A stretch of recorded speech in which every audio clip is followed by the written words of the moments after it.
Vijayawada వాసులను diarrhoea వణికిస్తోంది. తాగునీరు కలుషితం కావటం, వాంతులు, విరేచనాలతో ఇప్పటికే 2 మృతి చెందగా 10ల సంఖ్యలో అస్వస్థతకు గురయ్యారు.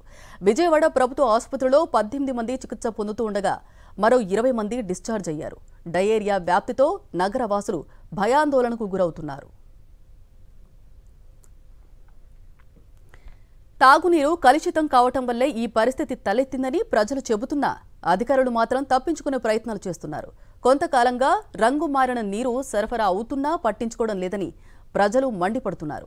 ఓవైపు నీటిలో ఎలాంటి సమస్య లేదని చెబుతున్న అధికారులు కుళాయిల ద్వారా నీటి సరఫరా నిలిపివేసి వాటర్ ట్యాంకర్ల ద్వారా సరఫరా చేస్తున్నారు.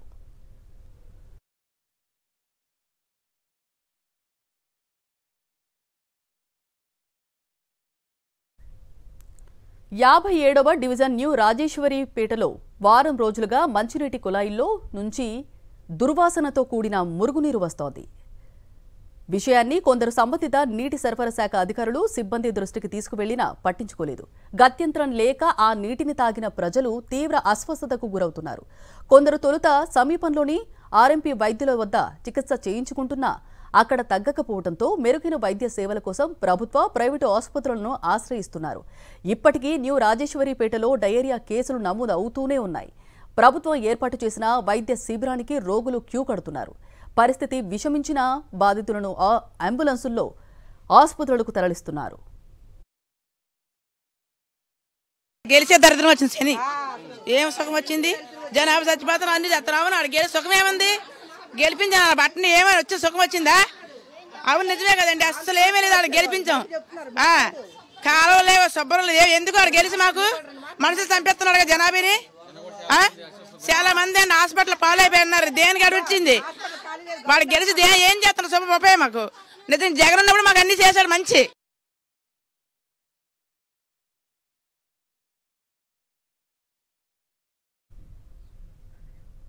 విజయవాడలో డయేరియా విజృంభణకు సంబంధించి మరింత సమాచారం మా ప్రతినిధి సురేంద్ర అందిస్తారు.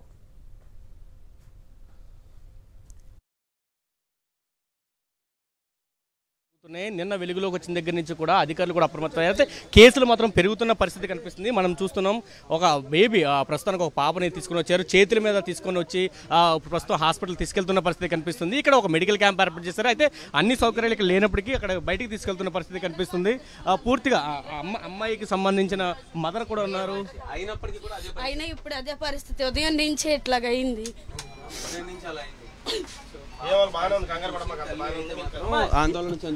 ప్రస్తుతం ఆ పాపని హాస్పిటల్ తీసుకెళ్తున్న పరిస్థితి కనిపిస్తుంది. మదర్ ఉన్నారు. అమ్మ ఎప్పటి నుంచి ఉందమ్మా పాపకి ఇలాగా? ఉదయం నుంచే సార్. నేను నైట్ టిఫిన్ చేసింది సార్. అట్లు తినింది, ఇంకేం తినలేదు. ఉదయం నుంచి తెల్లవారు 6 నుంచి వాంతులు అవుతున్నాయి. స్కూల్కి పంపించాము, 1-2 అయిందనని. మా అమ్మలు స్కూల్లో 4 వాంతులు అయినాయి. ఇప్పుడు ఇంటికి వచ్చిన తర్వాత 3 మోషన్స్ అయినాయి. ఇక్కడ వెంటనే తీసుకొచ్చాను. చెప్తున్నారు ఉదయం నుంచి కూడా వామిటింగ్స్ అవుతున్న పరిస్థితి. అయితే స్కూల్కి పంపించినా స్కూల్ నుంచి మళ్ళీ ఇంటికి తీసుకొచ్చిన పరిస్థితి అయితే కనిపించిందని చెప్తున్నారు. ఇదే పరిస్థితి ఈ ప్రాంతం అంతా కూడా నెలకొని ఉంది. వాటర్ కూడా పూర్తిగా పొల్యూట్ అయిందంటూ కూడా వాళ్ళు చెప్తున్న పరిస్థితి కనిపిస్తుంది. మెడికల్ క్యాంప్స్ మనం చూడొచ్చు. మెడికల్ క్యాంప్స్కి సంబంధించి ఎవరైతే ఈ ఏరియాలో ఉన్నారో వాళ్ళందరినీ కూడా ఇక్కడ తీసుకొని వస్తున్నారు. సంబంధిత ఎవరైతే పేషెంట్లు ఉన్నారో వాళ్ళు క్రిటికల్ అయితే కనుక ఒకవేళ వెంటనే హాస్పిటల్ తరలించే పని కూడా చేస్తున్నారని చెప్పొచ్చు. నిన్నటి నుంచి కూడా కేసుల సంఖ్య గణనీయంగా పెరుగుతుంది. దాదాపు 2 నెలల నుంచి వాటర్ ఇదే విధంగా ఉన్నా ఇక్కడ మున్సిపల్ అధికారులు పట్టించుకోవట్లేదంటూ కూడా ఆవేదన వ్యక్తం చేస్తున్న పరిస్థితి అయితే మనకు చాలా స్పష్టంగా కనిపిస్తుంది. మనతో పాటు ఈ ఏరియాకి సంబంధించిన వాళ్ళు ఉన్నారు. వాళ్ళతో కూడా మాట్లాడుతూ ఇక్కడ వాటర్ ఎలా ఉంటుంది పరిస్థితి? వాటర్ అయితే మాత్రం దారుణంగా ఉందండి. కావాలంటే రండి చూపిస్తాను. సాయంత్రం 5-5:30 కల్లా పంపులు వస్తాయండి. పంపులు వచ్చినప్పుడు చూడండి ఎలా వస్తాయి. మురికి వాటర్ అనేది తెలిసిద్దండి మీకు. ఎంతమంది అంటే మీ ఏరియాలో చూస్తున్నారు ఒక్కసారిగా ఎంతమంది మోషన్స్ కానీ లేకపోతే వామిటింగ్స్ కానీ అవి పడిపోతున్న పరిస్థితి కనబడుతున్నాయండి. ఎన్ని మోషన్స్ కానీ ఏదైనా సరే కంప్లైంట్ అనేది ఇక్కడే వస్తుంది, ఇంకెక్కడ రావట్లేదు.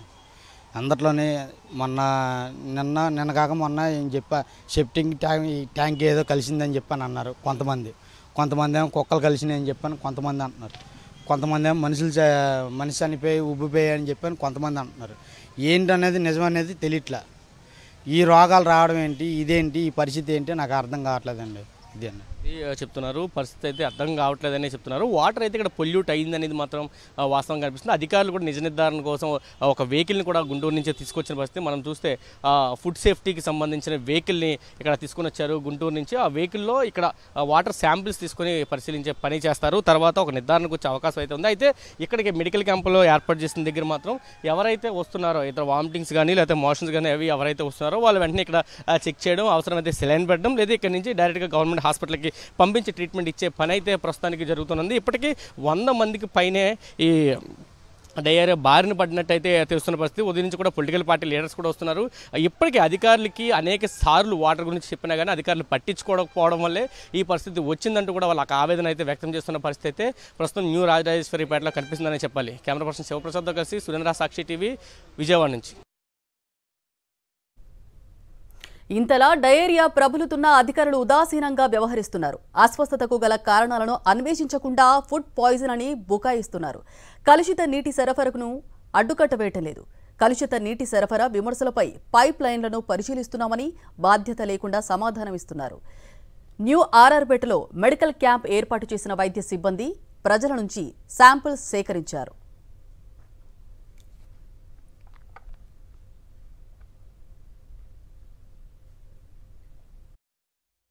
రాజరాజేశ్వరిపేటలో ప్రస్తుతం వాటర్ పొల్యూట్ అయింది. దీని ద్వారా డయేరియా విజృంభించిందనే ఒక ఊహాగానాలు అయితే ఉన్నాయి. అయితే దాదాపు వందల సంఖ్యలో నిన్నటి నుంచి కూడా కేసులు వస్తున్న పరిస్థితి కూడా కనిపిస్తుంది. అయితే వాటర్ పొల్యూట్ అయిందా లేదా అనే అంశాలను టెస్ట్ చేయడానికి గుంటూరు నుంచి ఫుడ్ సేఫ్టీకి సంబంధించిన అధికారులు వచ్చారు. ఇక్కడ వివిధ ప్రాంతాల్లోని వాటర్ని వాళ్ళు సేకరించి ప్రస్తుతం టెస్టింగ్లు చేస్తున్న పరిస్థితి కూడా కనిపిస్తుంది. మొత్తం ఆ టెస్టింగ్లు ఎలా జరుగుతుంది, రిపోర్ట్లు ఎప్పుడు వస్తాయి అనే ఒక అంశాలు కూడా వాళ్ళతో మాట్లాడడం తెలుసుకుందాం. సరే, ఏంటి డయేరియాకి సంబంధించి దాదాపు వాటర్ పొల్యూట్ అయింది అనేది ఎక్కువ మంది ఇక్కడ చెప్తున్న పరిస్థితి ఇక్కడ కనిపిస్తుంది. మీరు టెస్టింగ్ చేయడానికి వచ్చారు, ఏ విధంగా టెస్టింగ్ ఉండబోతుంది? ఇక్కడైతే కెమికల్ అనాలిసిస్, బ్యాక్లాస్ రెండు ఉంటాయి. వాటర్ అనాలిసిస్లో కెమికల్ అనాలిసిస్లో కొన్ని స్పాట్ టెస్టులు, conductivity, TDS, pH, nitrite, ammonic nitrate అన్ని స్పాట్లో చూస్తాం. ఇలా మొబైల్ వ్యాన్లో తీసి టెస్ట్ చేస్తాం. బ్యాక్లాజిక్ అనాలిసిస్ స్టెరైల్ బాటిల్లో పట్టేసేసి Guntur regional public health laboratory ఉన్న ఆ ల్యాబొరేటరీ పంపించేసి అక్కడ కల్చర్ చేస్తారు. వాటిలో దాంట్లో కల్చర్ చేసి coliform count, most probable number count of coliform bacteria అనేది కల్చర్ చేస్తారు. అది 48 అవర్స్ అయిపోయినాక కౌంట్ తెలుస్తుంది. ఆ ఆర్గానిజం కూడా ఇంకొక 12 అవర్స్ అట్లా పడుతుంది.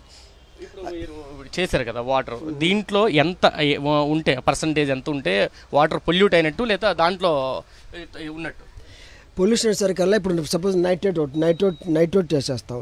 ఈ సల్ఫానిక్ యాసిడ్, ఆల్ఫానాప్థలిమిన్ ఇవి చేస్తే ఏంటంటే ఈ సర్ఫేస్ వాటర్లో, రిజర్వాయర్ వాటర్లో వచ్చి నైట్రేట్ రాకూడదు.